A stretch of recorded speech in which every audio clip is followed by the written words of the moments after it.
The 10th of November, 1942, Port Moresby sends out a distress call. Another Japanese fleet has slipped past our fingers as garrisoning troops in the area are hit hard. This cannot be allowed to happen again.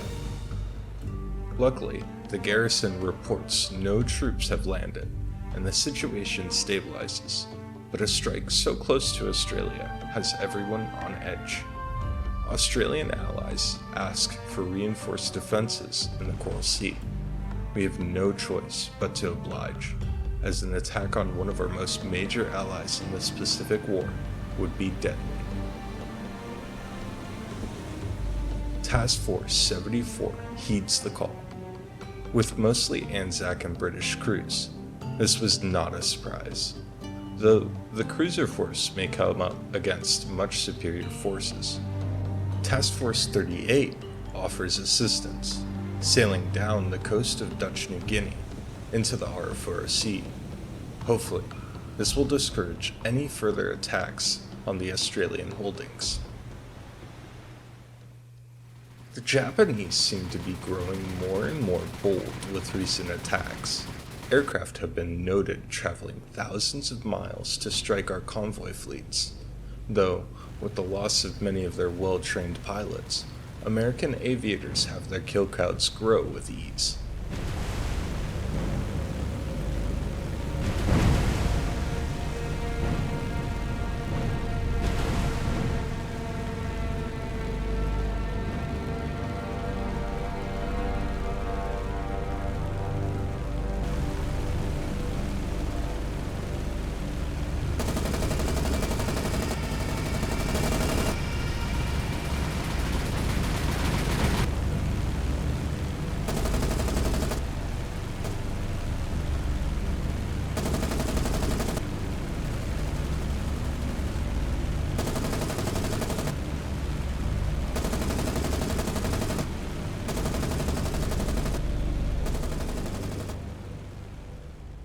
On the 12th of November, USS Omaha picks up a large radar contact, surrounded by much more smaller contacts.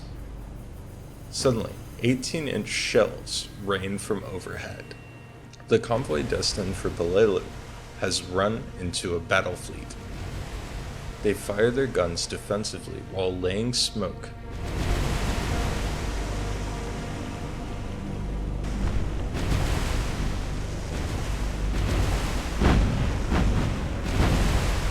Managing to pick off one of their destroyers and damaging a heavy cruiser. Despite their best efforts, however, launch torpedoes miss.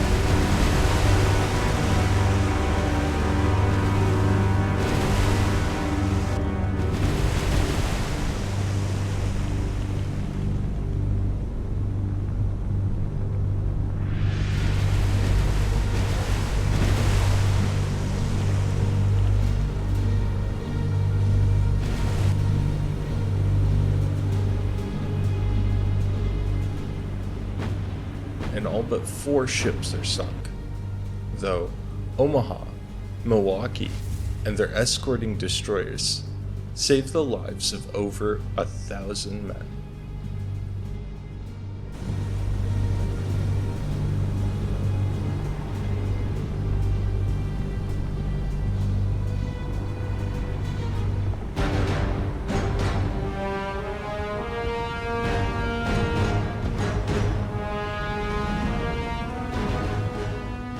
The next day, Japanese troops are defeated in Guam.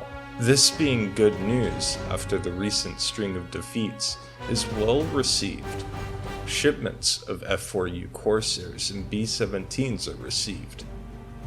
With this support, we should be able to push deeper into Japanese territories.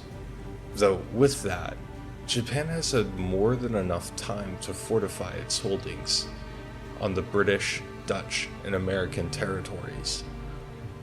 With that, 2 more task forces capable of, well, softening these fortifications has arrived in the form of Task Force 78 and 79. Task Force 79 consists of USS Mississippi, Tennessee, Pensacola, Salt Lake City, Northampton, Juneau, and Montpelier, Somers, and Juet. The former consisting of USS Maryland, Indiana, Chester, Houston, Astoria, Cleveland, Denver, St. Louis, Porter, and Clark. Together, they will reinstate our holding over the Philippine Sea.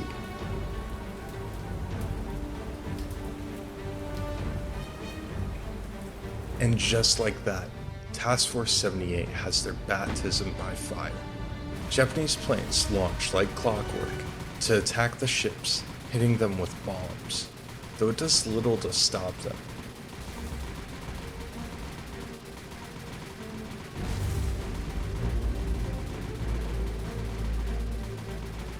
The invasion of Peleliu continues, as 7,000 troops hit the beaches. Task Force 78 continues a patrol around Peleliu until the 16th, sinking Japanese merchants in the area.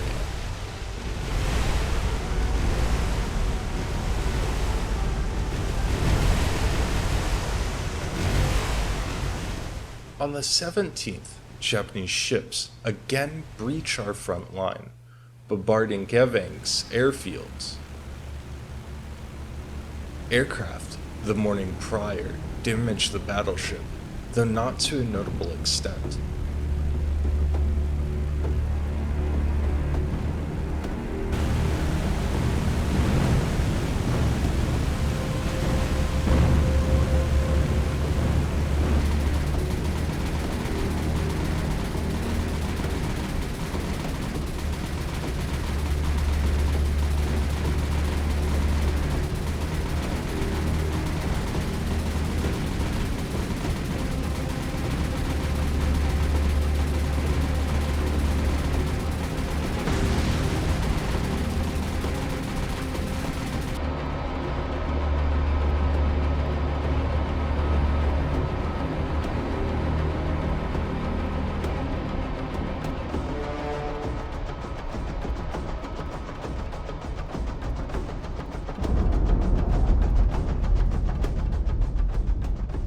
Nearby airfields in New Guinea and Rabaul start their own air raid.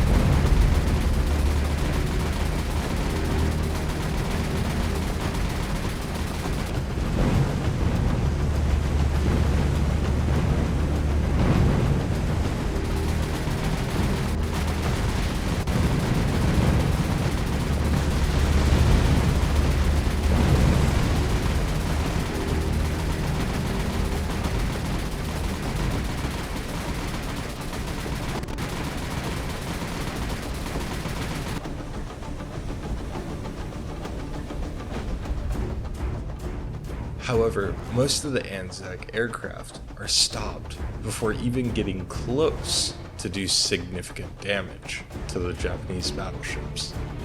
Instead, Task Force 16 is ordered to intervene, and intervene they do. The Japanese battle fleet cannot be allowed to escape.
It requires 48 dauntless aircraft, but finally, the beast settles in the water in flames.